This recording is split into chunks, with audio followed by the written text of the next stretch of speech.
Hello friends, welcome to Arya Socio Academy. Please like, share and subscribe my channel and also press bell icon.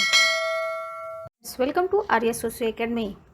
इस बार जो हम लोग MCQs हल करेंगे वह संविधान से संबंधित है और संविधान को समझना बहुत ज़रूरी है क्योंकि यह आपके फर्स्ट पेपर और सेकंड पेपर दोनों में होता है, अर्थात GS में हो या फर्स्ट पेपर में हो या आपके सब्जेक्ट से रिलेटेड हो, दोनों ही तरह के क्वेश्चन पेपर में इससे 2-3 क्वेश्चन आपको आसानी से मिल जाते हैं। तो इसलिए यह अगर चैप्टर पढ़ लेते हैं तो आपको दोनों पेपर में फ़ायदे करेंगे। अब आगे MCQs को शुरू करने से पहले पिछले MCQs का हम लोग आंसर देख लें। MCQs 58 का क्वेश्चन था, भारत के तत्कालीन राष्ट्रपति ने काला कालेकर आयोग का गठन कब किया था। क्वेश्चन के अनुसार काला कालेकर आयोग का गठन कब हुआ था। तो काला कालेकर आयोग का गठन 29 जनवरी 1953 को हुआ था। तो यहाँ ऑप्शन में कुछ गलत है, तो यहाँ 19 हो जाएगा, 1953। तो हमारा आंसर क्या हो जाएगा यहाँ बी। जिन्होंने सही उत्तर दिया है उनके नाम हैं विनुद्दशा, आलोक कुमार यादव, बेबी डॉल, ओमकार नाथ झा, शिवम साहू, ज्योति सैनी, राजीव राठौड़, सुप्रिया दुबे, विकास करदम, बालकृष्ण कुमार, रेबल स्टार, रेखा मदेसिया, रिया सिंह। इन्होंने सही उत्तर दिया है और इनको बहुत बहुत थैंक्स। और ये लोग अच्छा कर रहे हैं, अच्छा पढ़ रहे हैं। जितने व्यूज़ हैं उसके अकॉर्डिंग आप लोगों के आंसर बहुत कम आ रहे हैं। तो मुझे आशा है कि अगले वीडियो से आप लोग जो ये वीडियो देखते हैं वो इसका आंसर ज़रूर दें। चलिए शुरू करते हैं आज का MCQ नंबर 59।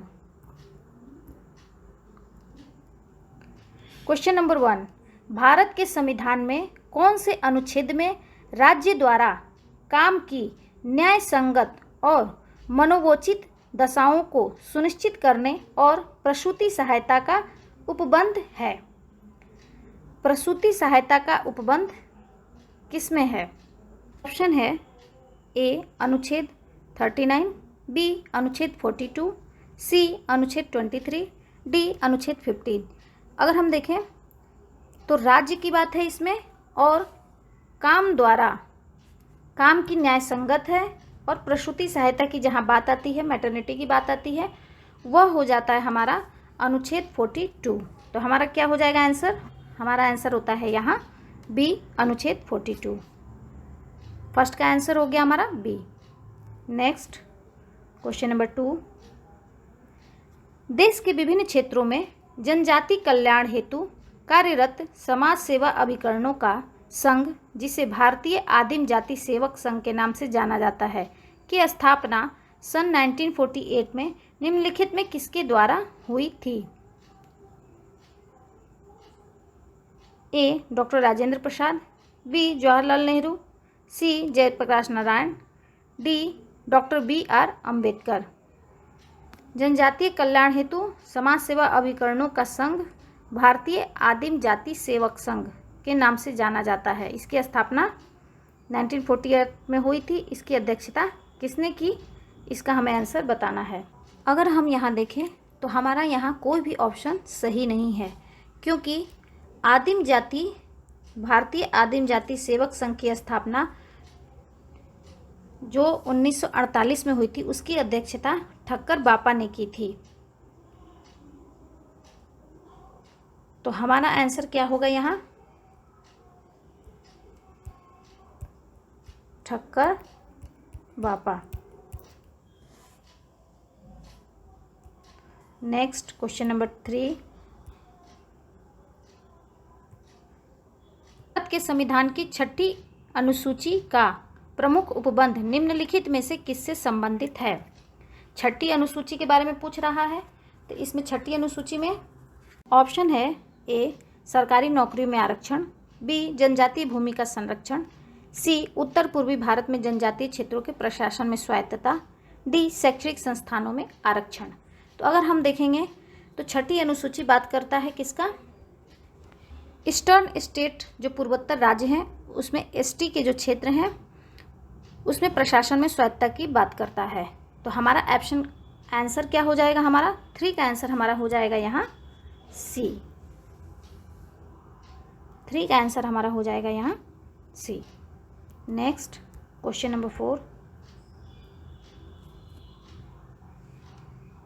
संविधान 65वां संशोधन अधिनियम 1990 द्वारा अनुच्छेद 338 में संविधान के विशेष अधिकारी के पद के स्थान पर निम्नलिखित में से किसे प्रतिस्थापित किया गया है।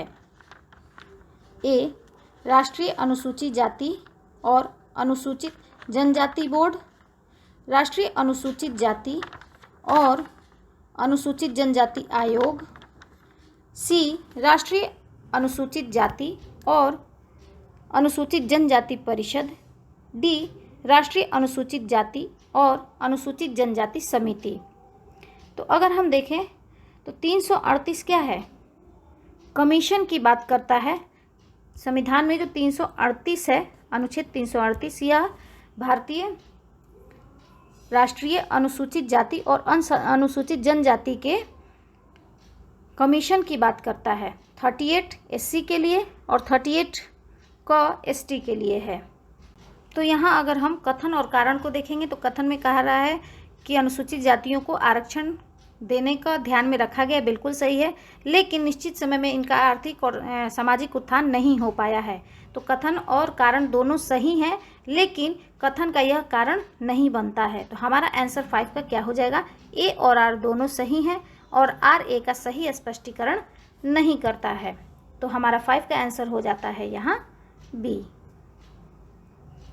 नेक्स्ट क्वेश्चन नंबर 6, भारतीय संविधान के निम्नलिखित में से कौन से अनुच्छेद के तहत भारत में अल्पसंख्यकों के हितों की सुरक्षा की गारंटी दी गई है। अल्पसंख्यक के हितों की सुरक्षा की गारंटी, ए, अनुच्छेद 27-28, बी, अनुच्छेद 29-30, सी, अनुच्छेद 31-32, डी, अनुच्छेद 33-34। तो अगर हम देखें तो अनुच्छेद 29-30 है वो शिक्षा और संस्कृति से संबंधित है। अनुच्छेद 27 और 28 यह धार्मिक स्वतंत्रता से संबंधित है। अनुच्छेद 31-32 यह संवैधानिक उपचार से संबंधित है और अनुच्छेद 33-34 यह आपको राज्य का आ जाता है, राज्य के अधिकार हैं, राज्य के कार्य की बात है। तो डी हमारा ऑप्शन नहीं होगा। सी, संवैधानिक उपचार की बात करता है तो यह भी नहीं है। बी, अनुच्छेद 29-30 हमारा यहाँ सही आंसर होगा, क्योंकि हमारी शिक्षा और संस्कृति की हम उसमें स्वतंत्रता है।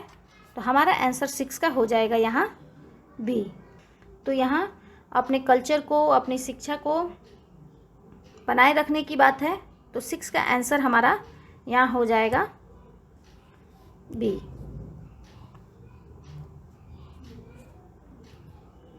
नेक्स्ट क्वेश्चन नंबर 7, समेकित ग्रामीण विकास कार्यक्रम के तहत महिला लाभग्रहियों के कितने प्रतिशत को लक्ष्य बनाया गया है। ए, 35%, बी, 15%, सी, 20%, डी, 30%।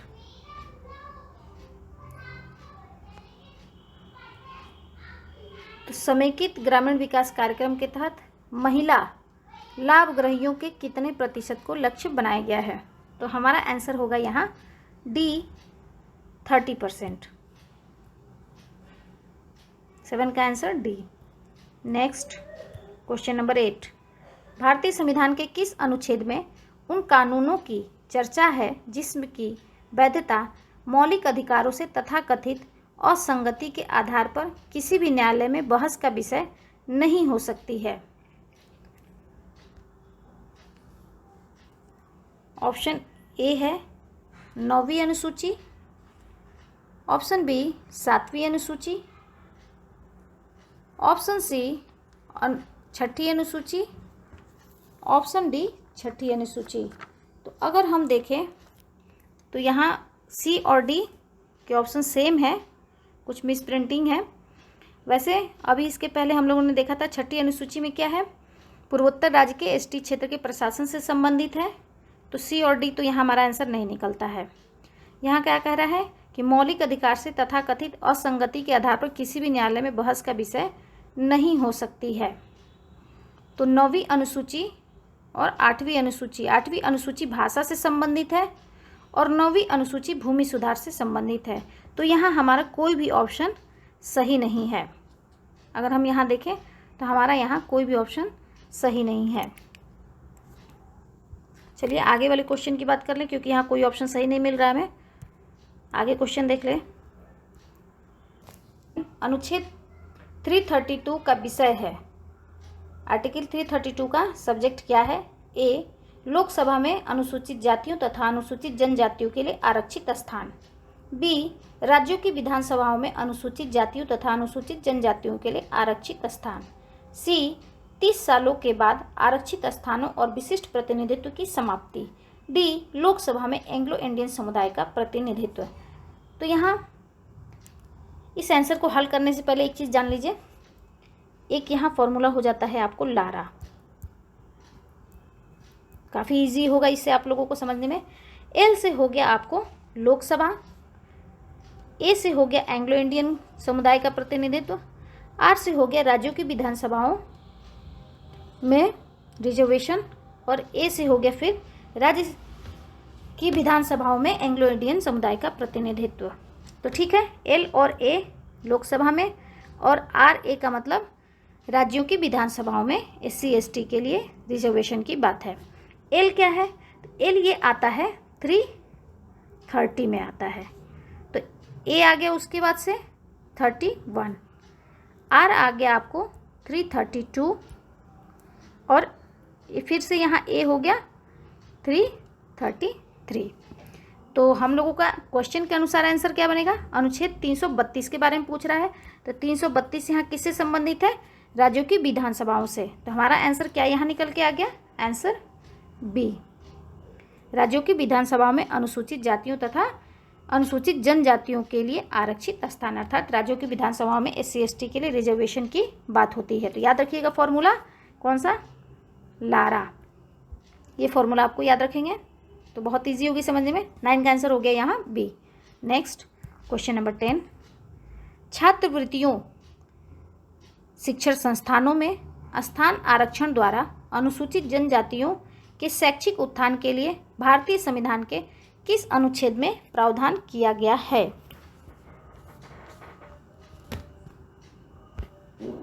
ए, अनुच्छेद 15(4), बी, अनुच्छेद 16(4), सी, अनुच्छेद 330 एंड 332, डी, अनुच्छेद 339।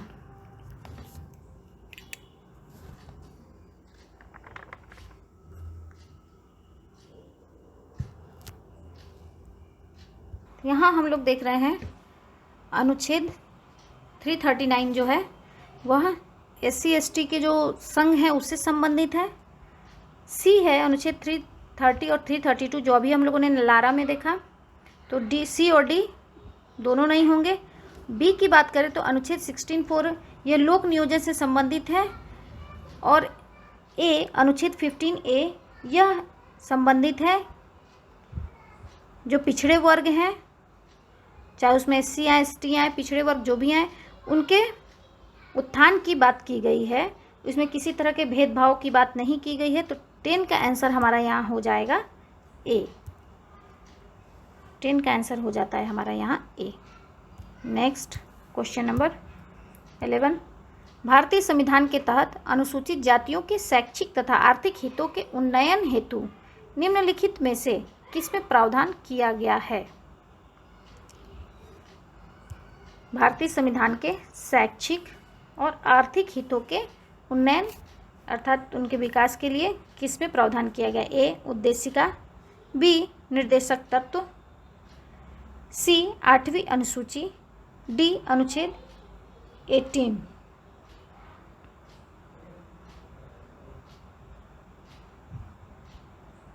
तो यहाँ अनुसूचित जातियों के शैक्षिक तथा आर्थिक हितों के उन्नयन में किसमें प्रावधान किया गया है? तो अगर हम देखें 8वीं अनुसूची की अगर हम बात करें तो यह 8वीं अनुसूची किससे संबंधित है? लैंग्वेज से संबंधित है, भाषा से संबंधित है। तो यहाँ हमारा आंसर सी तो कट जाता है, आंसर सी। उद्देशिका में ये बातें नहीं होंगी। अनुच्छेद 18 उपाधि के अंत से संबंधित है। तो यहाँ हमारा आंसर डी भी नहीं होता है, आंसर बी बचता है, नीति निर्देशक तत्व।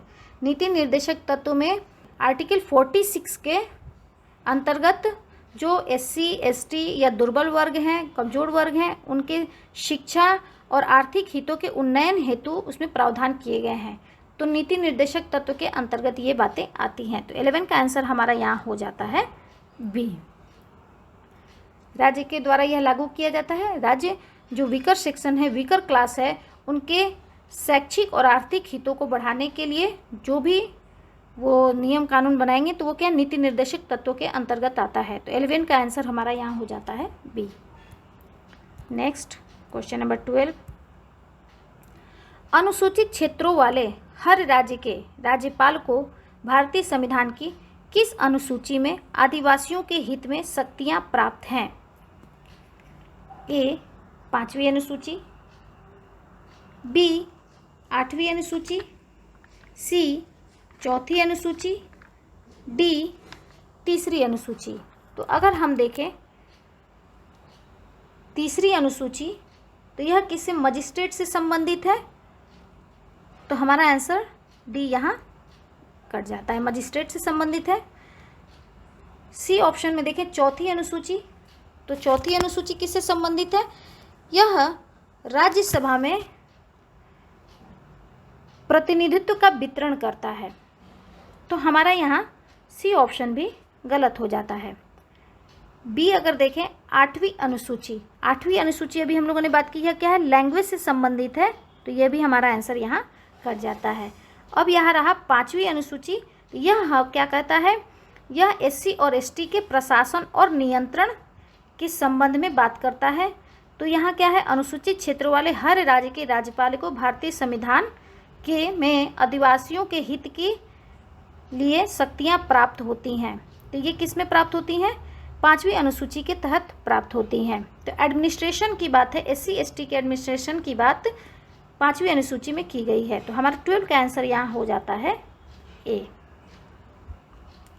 12 का आंसर हमारा हो गया यहाँ ए। नेक्स्ट क्वेश्चन नंबर 13, अनुसूचित जाति शब्द को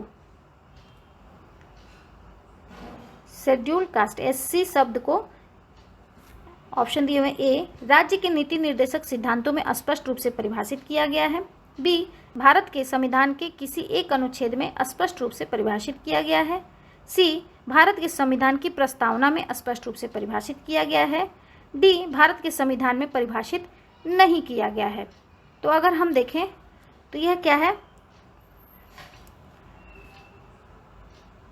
अनुसूचित जाति शब्द को भारत के संविधान में परिभाषित नहीं किया गया है। 13 का आंसर हमारा हो जाता है यहाँ डी। 13 का आंसर हमारा हो जाएगा, भारत के संविधान में इसे परिभाषित नहीं किया गया है। नेक्स्ट क्वेश्चन नंबर 14, निम्नलिखित में से कौन राज्य में अल्पसंख्यकों के हितों के संरक्षण के लिए विशेष अधिकार को नियुक्त करने के लिए अधिकारिक है? ए प्रधानमंत्री, बी संसद, सी राष्ट्रपति, डी केंद्रीय मंत्रिमंडल। तो यहाँ क्वेश्चन को ध्यान से देखें, कौन राज्य में अल्पसंख्यकों के हितों के संरक्षण के लिए विशेष अधिकारी को नियुक्त करने के लिए अधिकारिक है? राज्य में कौन करेगा? ए प्रधानमंत्री, बी संसद, सी राष्ट्रपति, डी केंद्रीय मंत्रिमंडल। तो 14 का हमारा आंसर यहाँ होगा राष्ट्रपति। तो 14 का आंसर हमारा हो जाएगा यहाँ सी। नेक्स्ट क्वेश्चन नंबर 15, पिछड़ा वर्ग आयोग की नियुक्ति का प्रबंध व्यवस्था समाविष्ट है। पिछड़ा वर्ग आयोग की नियुक्ति का प्रबंध व्यवस्था किसमें समाविष्ट है? ए भारतीय संविधान के अनुच्छेद 340, बी साइमन आयोग रिपोर्ट में, सी भारतीय संविधान अधिनियम 1935 में, डी राज्य के निर्देशक सिद्धांत में। तो अगर हम देखें भारतीय संविधान में पिछड़ा वर्ग आयोग की नियुक्ति, पिछड़ा वर्ग आयोग की नियुक्ति की बात किस में होती है? आर्टिकल 340 में होती है। तो 15 का हमारा आंसर यहाँ हो जाता है ए, क्योंकि यहाँ आप एक फॉर्मूला याद रख लें, ऑक्ट। ऑक्ट ओ से हो गया ओबीसी में आयोग की नियुक्ति, ये क्या है 40 में आ जाती है। सी से एससी अर्थात एससी वर्ग आयोग की नियुक्ति अनुच्छेद 340 हो गया, 341 में आ जाएगी। और एसटी आयोग की नियुक्ति यहाँ 342 में हो जाती है। तो ये क्या बन गया हमारा? ऑक्ट। ये याद रखिएगा, 340, 341, 342 एक साथ है। पिछड़ा वर्ग ओबीसी का 340, एससी का 341 और एसटी का 342। तो 15 का आंसर हमारा हो जाएगा यहाँ ए। नेक्स्ट क्वेश्चन नंबर 16, निम्नलिखित में से किसको किसी एक जाति को अनुसूचित जाति घोषित करने का अधिकार है? अनुसूचित जाति घोषित करने का अधिकार किसको है? ए भारत के राष्ट्रपति, बी राज्य का राज्यपाल, सी अनुसूचित जाति आयुक्त, डी सामाजिक न्याय तथा सामर्थ्यवान का संघ मंत्री। तो अगर हम देखें तो किसी भी जाति को अनुसूचित जाति घोषित करने का अधिकार किसे है? हमारे भारत के राष्ट्रपति को है। तो 16 का आंसर हमारा क्या हो जाएगा यहाँ? ए। नेक्स्ट 17, निम्नलिखित में से कौन सा एक अनुसूचित जातियों के लिए संवैधानिक सुरक्षा है? ए उनको कृषि भूमि प्रदान करना, बी उनको रोजगार प्रदान करना, सी उनको मकान प्रदान करना, डी अस्पृश्यता का उन्मूलन करना। तो संवैधानिक सुरक्षा क्या है? अस्पृश्यता का उन्मूलन ही संवैधानिक सुरक्षा के अंतर्गत आएगा। तो 17 का आंसर हमारा हो जाएगा यहाँ डी। 17 का आंसर हो जाएगा यहाँ डी। देखिए आप लोगों के रिक्वेस्ट पर, बहुत सारे लोगों का रिक्वेस्ट था कि प्लीज़ मैम क्वेश्चन के नंबर्स बढ़ाए जाएं। एमसीक्यूज़ में जो पहले 15 क्वेश्चंस आते थे, तो उन लोगों के रिक्वेस्ट पर मैंने यहाँ क्वेश्चंस बढ़ा दिए हैं, जो कि आप लोगों को एग्ज़ाम के दृष्टिकोण से बहुत हेल्पफुल होगा। तो यहाँ अब 15 की जगह पे 20 क्वेश्चंस अपडेट रहेंगे, जिससे आप लोग को अधिक से अधिक लाभ हो सकेगा। तो चलिए 17 का आंसर हम लोगों ने डी देख लिया। नेक्स्ट क्वेश्चन नंबर 18, अनुसूचित जातियों को पेयजल उपलब्ध कराने की प्रबंध व्यवस्था भारतीय संविधान के अंतर्गत निम्नलिखित में से कौन सी है? ए उनके लिए नए कुओं का निर्माण करना, बी उन स्थानों पर उनके पुनर्वास की व्यवस्था जहां पर बहुत मात्रा में पीने का पानी उपलब्ध हो, सी सभी कुओं तथा जलाशयों के उपयोग से प्रतिबंध हटाना, डी उनके लिए विशिष्ट पीने के पानी की योजना शुरू करना। तो अगर हम देखें तो यहाँ अनुसूचित जाति एससी के पेयजल उपलब्ध के लिए भारतीय संविधान में क्या है कि सभी कुओं तथा जलाशयों के उपयोग से प्रतिबंध को हटा दिया गया। तो सभी जलाशय और कुआं क्या है, सभी के लिए उपयोगी हो सकेंगे, कोई किसी का अधिकार नहीं होगा। तो 18 का आंसर हमारा हो जाता है यहाँ सी। नेक्स्ट क्वेश्चन नंबर 19, अनुसूचित जातियों को आरक्षण दिया जाता है उनकी ए गरीबी के संदर्भ में, बी आर्थिक आवश्यकताओं के संदर्भ में, सी संख्या के संदर्भ में, डी निम्न अनुष्ठानिक स्थिति के संदर्भ में। तो अगर देखें तो आरक्षण किसके संदर्भ में दिया जाता है? संख्या के संदर्भ में। जिस अनुपात में उनकी जनसंख्या होती है उसी अनुपात में आरक्षण होता है। तो 19 का आंसर हमारा यहाँ हो जाएगा सी। और आरक्षण देने के लिए किन चीज़ों का ध्यान रखा जाता है? आरक्षण देने के लिए किन चीज़ों का? SEC याद रखिएगा। एस से सोशल उनकी सामाजिक स्थिति ध्यान में रखी जाती है, ई से एजुकेशन शैक्षिक स्थिति ध्यान में रखी जाती है, और ई से इकोनॉमिक स्थिति अर्थात सी को ध्यान में रखकर आरक्षण की बात की जाती है। और आरक्षण किस अनुपात में होती है? संख्या के संदर्भ में होती है। तो 19 का आंसर हो गया यहाँ सी। नेक्स्ट क्वेश्चन नंबर 20, निम्नलिखित में से किसने भारतवर्ष में जनजातियों के लिए पृथककारी नीति का समर्थन किया था? A Ghurye, B Bailey, C Elwin, D Srinivas. Easy question है और इम्पॉर्टेंट भी है, क्योंकि एग्जामिनेशन में कई बार इससे क्वेश्चंस आए हुए हैं और आने की संभावना भी है। तो 20 का आंसर आप लोग देंगे और उम्मीद करती हूँ कि इस बार पिछली बार से ज़्यादा आंसर आएंगे, तो मुझे बहुत अच्छा लगेगा। और इसी तरह से आप लोगों के लिए, आप लोगों के ज्ञान वृद्धि के लिए, आप लोगों की जानकारी बढ़ाने के लिए इसी तरह से और भी MCQs मैं कंटिन्यूसली देती रहूँगी। तो आई थिंक आज का जो MCQs है वो आप लोगों को समझ में आया होगा और आप लोगों के लिए काफ़ी हेल्पफुल रहा होगा। थैंक यू, धन्यवाद। Please like, share and subscribe my channel and also press bell icon.